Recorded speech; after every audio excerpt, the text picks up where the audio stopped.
Father, we give you all the glory, all the praise today. Thank you for this beautiful day. Be with us as we visit your word and we return. The Russian defense minister said that if the Ukrainian counteroffensive continues to advance, they will use nuclear weapons in Europe. COVID was just the first modern worldwide pandemic, the first of many, and the next one will be even worse. The entire Florida coral reef is dying and will be dead within weeks as waters warm in the deep south. These were all headlines I recently read, and I don't know about you, it makes me a little afraid. Like, it fills me with fear and anxiety. Anyone else out here right now in your world feeling fearful? I'm feeling fearful. And it's not just the world out there like, oh man, these big things are happening on the other side of the globe and I'm scared about them. I'm a dad now, which is amazing. I love being a dad. But someone once told me being a parent is like taking your heart outside of your chest and leaving it out there unprotected to live outside of your body, and at any time someone can squish it or crush it or hurt it. You can't protect your heart anymore. My heart's outside of my body in this other little person, and I want to protect her, and I'm afraid. She had shots this week, and I'm like, what's going to happen? Is she going to cry? And she did, Is she going to have a reaction? Is she going to feel sick? All this fear. The world is a scary place. And I worry about what might be, and I worry sometimes about what is and how it's going to turn out. Fear seems to be all around us. But Jesus has some things to say about fear, and I hope that his words for his followers about fear will give you and I some hope and some encouragement this morning. We've been working through Matthew chapters 8 to 10, and in 8 to 9, Jesus heals, and then in Matthew chapter 10, Jesus invites his disciples to go out and heal with his authority, to do what they've seen him do. And Jesus is continuing his thoughts from last week about how to behave in a world that is sometimes hostile to you because of your allegiance to Jesus. So we're going to pick up Matthew chapter 10, starting verse 21. Brother will betray brother even to death, and a father will betray his child, and children will rebel against their parents and have them put to death. You will be hated by everyone because of me. Man, Jesus really knows how to recruit people, right? He's like, hey, join my team. Everybody's going to hate you. You'll be hated by everyone because of me, but the one who stands firm to the end will be saved. When you are persecuted in one place, flee to another. Truly I tell you, you will not finish going through the towns of Israel before the Son of Man comes. The student is not above the teacher, nor a servant above his master. It's enough for students to be like their teacher, and servants like their master. If the head of the house has been called Beelzebub, how much more the members of his household? So do not be afraid of them, for nothing is concealed that will not be disclosed, or hidden that will not be made known. What I tell you in the dark, speak in the daylight. Don't be afraid. What is whispered in your ear, proclaim from the rooftops. Do not be afraid of those who can kill the body, but cannot kill the soul. Rather be afraid of the one who can destroy both soul and body in hell. Are not 2 sparrows sold for a penny, yet not one of them will fall to the ground outside your Father's care. And even the very hairs of your head are all numbered. So don't be afraid, you are worth more than many sparrows. Before we talk about fear, let's deal with some of the weird stuff in this passage. You notice in the first statement, Jesus is like, yeah, brothers are going to be killing each other, and parents are going to be killing children, and children are going to be killing parents, and you're like, what is happening here? What is he talking about? He's predicting what comes to place in the book of Acts. Jewish family members end up turning their Christian family members over to the Jewish religious leaders, and in an attempt to stop this movement of Jesus that starts growing after his resurrection. And as Jewish people see Christianity as a sect of Judaism that's like differing from what they believe, they start turning them over. And we see the Apostle Paul in the book of Acts. He actually starts out going around rounding up these people whose family members are turning them over to the religious authority to be beaten and imprisoned and sometimes even killed. Now, Jesus says something really weird here, though. Did you catch it? He says, you will be hated by everyone because of me, but the one who stands firm to the end will be saved. That's weird, right? Because he's saying those who persevere will be saved. I thought salvation was by faith alone. What is he saying? That salvation is only for those who hang in there? If I have doubts, or if I give up, or I turn back, my salvation is lost? Is my salvation based on me and what I do, or is it based on Jesus? Can I only be saved if my family betrays me and then I stick in there? Is that what he's saying? No, obviously not. Remember, the word we translate salvation can also mean healing or rescue or even justice. It wasn't used just for our idea of atoning the relationship between God and man. Because of the Reformation, we think only of the word salvation being about restoring the relationship between us and God, between heaven and earth, but really it had multiple uses in the first century. Jesus is saying, stay faithful, and if they destroy your body, I'm going to resurrect it. Stay faithful, and if you are crushed by oppressors, I will make sure your oppressors face justice. Stay faithful. Salvation is coming for you. Even if the kingdom you are in crumbles, you will be rescued into my kingdom that is coming. That's what he said. And then he goes on and says something even more confusing, though. I don't know if you notice it here. He says, if you're persecuted in one place, flee to another. Truly I tell you, you will not finish going through all the towns of Israel before the Son of Man comes. That seems really weird for us reading it, right? Because it has the Son of Man come. We're like, where is he, right? What's he talking about here?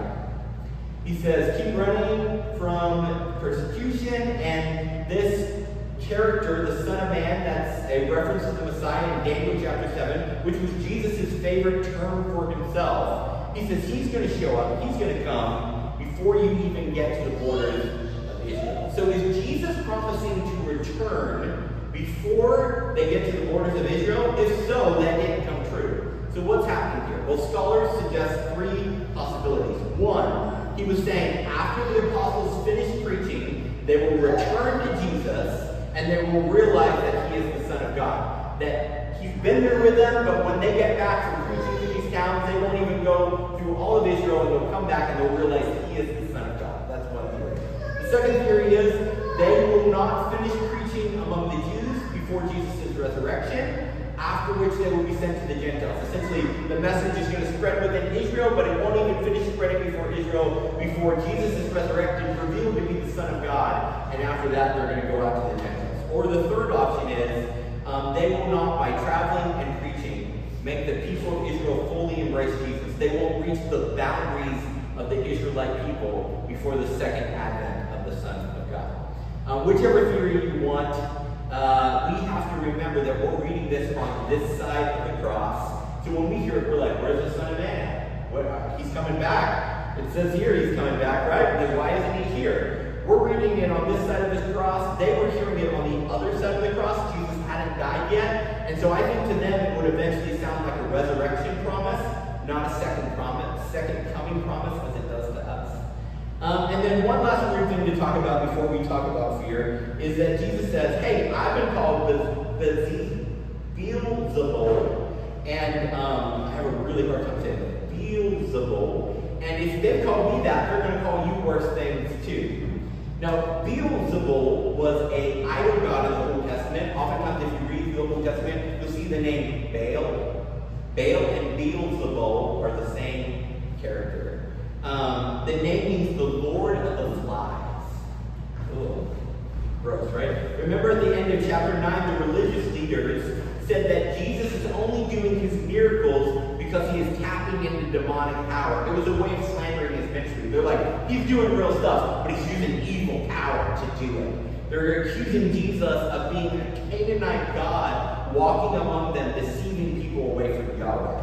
That's a pretty harsh claim. And essentially what Jesus is saying is, they're calling me a dumb god, the Lord of Flies, as evil pagan god. And he says, if they call me that, don't be surprised when you get called that, the same or even worse things.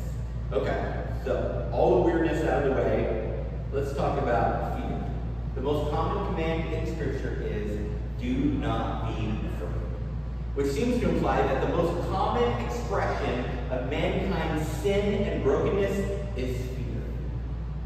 Think about that for a minute. The most common way you express your sinfulness and brokenness is by being afraid. And the starting point of God's love is Don't be afraid, or some variation of it occurs 365 times in the Bible, which, as some ministers always joke, that's one reminder for every day of the year. And as corny as that sounds, I think I need reminded every day of the year not to be afraid. There's always something to be afraid of. And fear is always a natural reflex for us as fallen humans. Christians and churches often rail against unbridled sexuality and lying and greed. And I think we should talk about those things because those things never provide the joy that we're all longing for as humans. We're all spending our lives looking for joy and peace. Those things actually rob us instead of fulfilling us. And I think we should talk about this. But perhaps we should speak even more, or spend even more time talking about God's command not to fear as a better starting point for people to lay a foundation of faith. I think a lot of times people think, oh, Christianity has all these rules, and they're all oppressive, and they're all difficult. The most common rule is don't be afraid. That's a really fulfilling role. That's something that we all want. After all, there are hundreds of references not to fear and only a few dozen verses about sexuality, greed, lying, and the like. Not that those aren't important to talk about, but I think we need to talk a lot more about the fact that our sinfulness reveals itself as fearfulness. As a culture, we don't like commands because we don't like limits. Like, don't tell me what to do. I have a 2-year-old and she hates to be told what to do. As soon as you tell her not to do something, she's like, I'm going to do that. She's like, I-H-I-T, and I was like, do not H-I-T. I have to spell it because she's in the room and she'll immediately start smacking people, right? What is that about us? We don't like control. We don't like limits. We don't like feeling like someone else is controlling us. But when God commands things, He commands it for our good. His most common command is to not be afraid.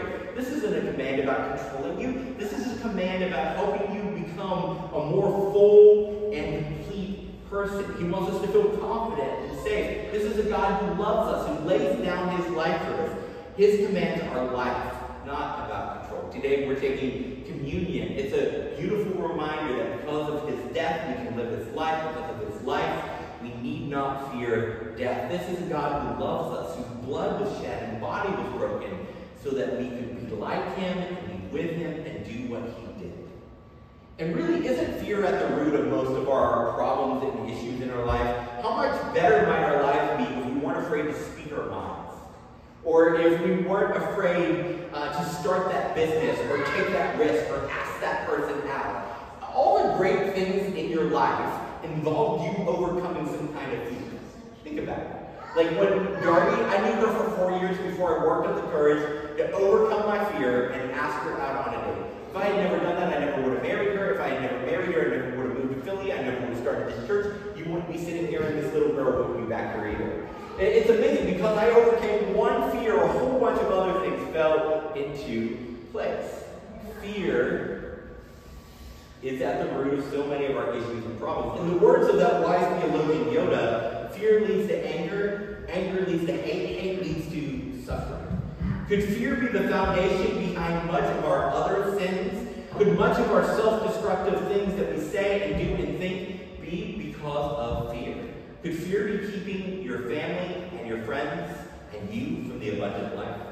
Princeton University psychologist Daniel Kahneman won a Nobel Peace Prize in 2002 for the work he did with colleague Amos Tversky on prospect theory, based on the finding that decision-making often occurs through cognitive shortcuts that have the potential to cause errors in how we estimate risk. Now, I know that was a mouthful, but in essence, he won a Nobel Peace Prize for proving that fear leads us to make bad decisions.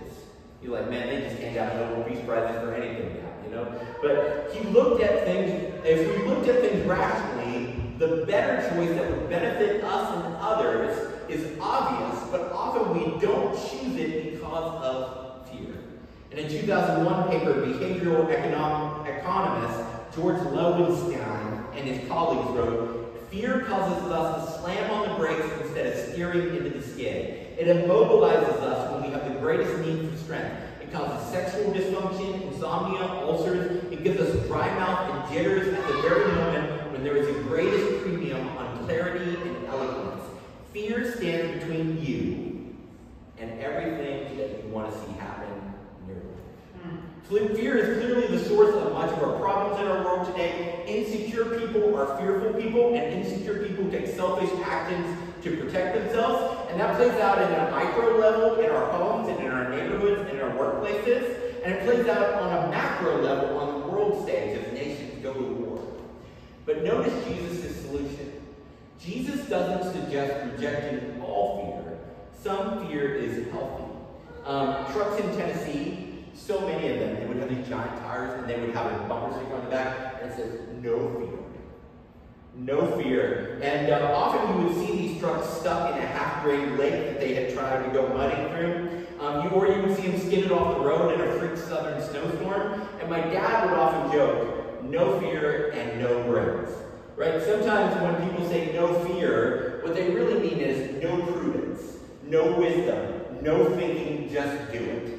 Fear isn't a lack of thinking about things. It isn't just ignoring the facts or acting like everything is just going to be okay.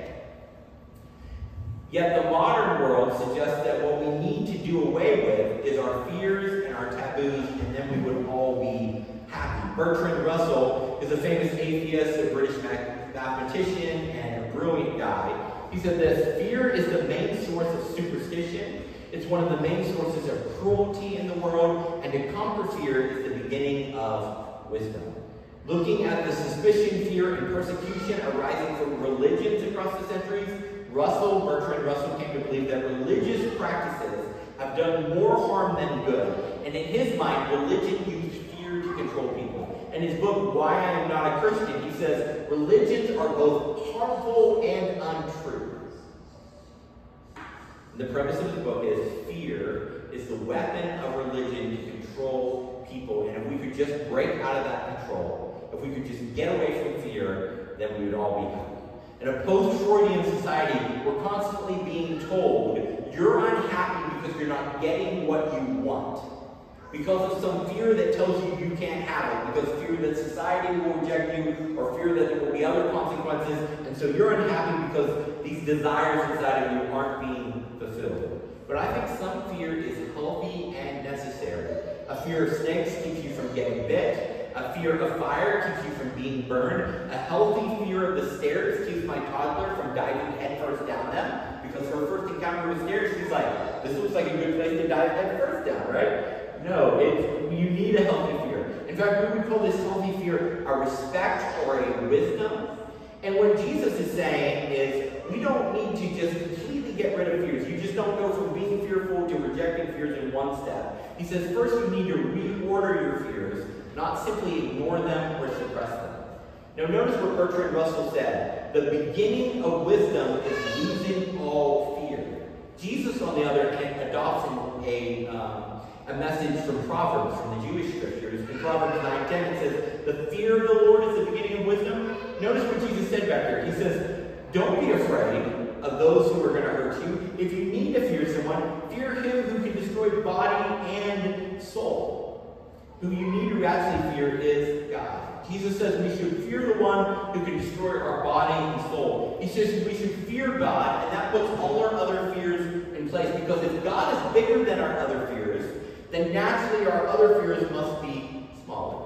Now, if fearing God is a language that makes you uncomfortable, I feel a little uncomfortable with that. Like, I don't fear my father. I don't want Sky to fear me. I want her to love me. Notice what Jesus says next. The God who is bigger than your fears, who holds more power than any other power in existence, is also the God who feels compassion when a sparrow drops dead. That's what Jesus says here. He says, hey, don't be afraid of those people. They can hurt your body, but if you've got to fear somebody, fear God, he can destroy body and soul. But then he goes on, but this is the God who cares about sparrows who drop dead. This week, a bird ran into a building in our street, and it laid there on the sidewalk dead, and people walked around it. No one stopped to mourn it. Barely anybody noticed it. People continued about their lives. God noticed. And God was moved. Darby noticed, and Darby was moved. God notices when a bird hits a building and falls on the street and nobody sees it. That's the type of God that we serve. Jesus is like, sparrows are worth 1 penny. He's like, they're worthless. but God is moved. He cares when a sparrow dies. This is unique in the Christian faith. We have a God who feels things. Jesus wept. He was moved with compassion. He was a man of sorrows. This is the God we are to fear.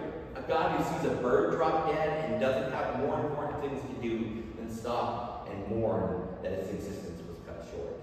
And then Jesus goes on and says, that same God has the hairs on your head numbered. Did you notice this? Even the hairs of your head are numbered by this God.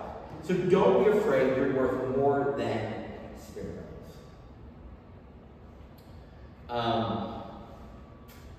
He counts how many hairs you have. He is interested in the smallest detail about you. Don't be afraid. God is bigger than your fears. If you must be afraid of God. But guess what? You don't have a God that you have to be afraid of, because he's a compassionate God who's completely committed to you. I love this verse, Matthew 10:31. So don't be afraid. What did Jesus say? Don't fear them because they're going to destroy your body. Fear God. And then he says, but look at the God you're supposed to fear. He's not a God you have to be afraid of at all. And so in verse 31, so don't be afraid. You're worth more than many sparrows. That's Jesus' argument. Okay, you're afraid. Well, your fear isn't really that big compared to God. What you should really fear is God. But look at him. He's compassionate. He cares for valueless birds. And you're no more mere bird to him. You're a daughter. You're a son. You're a child of the high King of heaven, made in his image. He has memorized how many hairs you have. He loves you, so don't be afraid.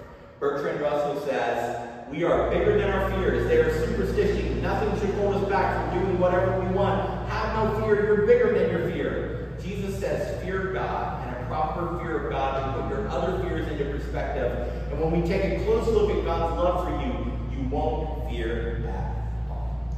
It's interesting that both the secular theory and Jesus' theory want to reach the same place, a place of no fear. But they want to reach it by very different means. As many theologians have noted, modern America is not fully post-Christian, as some nations have become, because it still wants the morality of Christianity, about the worth of individuals, ideas about justice and fairness. We just want the kingdom without the king. We want to get the results, but we don't want to do it Jesus' way. I want to suggest that Bertrand Russell's way won't diminish your fears, because suppressing your fears doesn't make them go away. Trying to ignore them makes us chronically anxious, and boy is our society chronically anxious. It makes us frantic, and boy is our society constantly busy, desperately trying to distract themselves from what they're afraid of. It doesn't conquer fear, it shoves it to the back of the closet. We know it is in there, even if we are trying to ignore it. Have you ever shoved anything in the back of the closet, and every time you go in that closet, you remember it's there, and you quickly shut the door, you're like, I don't want to deal with that yet. I don't want to deal with that yet. Someday I'm going to deal with that. You got that box of papers you got to go through, and you're like, someday I'll go through it, but not today. It's in the back of the closet, but it never goes away, and in the back of our mind, we remember. Jesus' way unravels our fear. Fear can only be conquered by love, not by self-actualization. 1 John 4:18 says, there is no fear in love, and perfect love casts out fear. When we go to God and we realize he is a God of love who loves us, that's when fear dissolves. Because he's bigger than anything we fear. If there's anything we should fear, it's God. But God is a God of love who loves us and wants us to love him. And when we realize that, there is no fear left. Now, Jesus logically unravels our fears, but you might say, Alex, fear is emotional, not logical. And right now, I'm afraid. I'm afraid about this test result, or I'm afraid about this situation, or this bill, or I'm afraid about this relationship, I'm afraid about the world news, I'm afraid about whatever. I'm desperately afraid. What can I do right now? Here's a couple things to implement right now if you're feeling afraid. Fear makes us feel alone. That's why all of us need community. The church is supposed to be a good place to be reminded that we have a God who loves us, so we don't have to fear him. And we all need people daily to surround us in our lives. There's just something about having other humans around you, you feel braver. Like if there's a monster outside the door and there's two of you, it's just less scary than if there's only one of you, right? There's just something about other humans being around. There's something about when our daughter wakes up in the middle of the night from a nightmare, just having us in the room, all of a sudden makes everything okay. Just sleeping next to her crib, she's like, okay, it's okay. There's somebody else here, I'm not alone. And sometimes you need a professional counselor to help you process your fears. It's okay to need Jesus and a counselor too. I did. I do, it's okay for you to too. Number two, fear thrives in the dark. Face it. Sometimes we fear the unknown. We're so afraid of what might be that we don't see it for what it actually is. 99% of my fears in life have always been less than what they might be once they actually took place. I feared things would be worse 99% of the time than what they actually were. So open the envelope, read the message, look at the results, have the conversation. 99% of the time it's not going to be as bad as you think. Many times we can't figure out how to move forward until we know what we're up against. The best horror movies keep the monster hidden for a long time, because once you see it, you can begin to rationalize it, you can begin to process it. It's never as scary once you look at it. Fear thrives in us avoiding or refusing to look at the problem. When we sit down and look at it, many times it's not as scary as we thought. Number three, fear hates the sound of laughter. Tell a joke, watch a comedy or call a funny friend. Somehow laughter makes me feel more courageous. It's not that the fear goes away, but rather suddenly when I laugh, it feels like the fear is getting smaller. That the fear is actually the shadow of a lion that was cast from the form of a king. Let's pray. Lord Jesus, thank you that you told us not to be afraid. The beginning of wisdom is fearing you. But that's not where you want us to end up. You want us to end up in your love. We start by fearing you, but then as we study you, as we get near you, as we get to know you, we realize you're not someone to fear. You're someone to love and respect, because your love changes everything. And I think one of the first places your love touches in our lives is our fear. And God, I know that many of us are fearful about a great many things. There's always something in life that's bringing fear. That's our natural human reflex as fallen, broken people. And that's not what you want from us. You want us to trust and believe and know that you are good, that you're for us, and that you're with us. And God, I pray you just encourage people. Encourage them with your perfect love. They don't have to be afraid, that you're bigger than any of their fears, and you're not someone who has to be feared, because you are love. And I pray all these things in the name of Jesus Christ.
wave after wave crashes over me, crashes over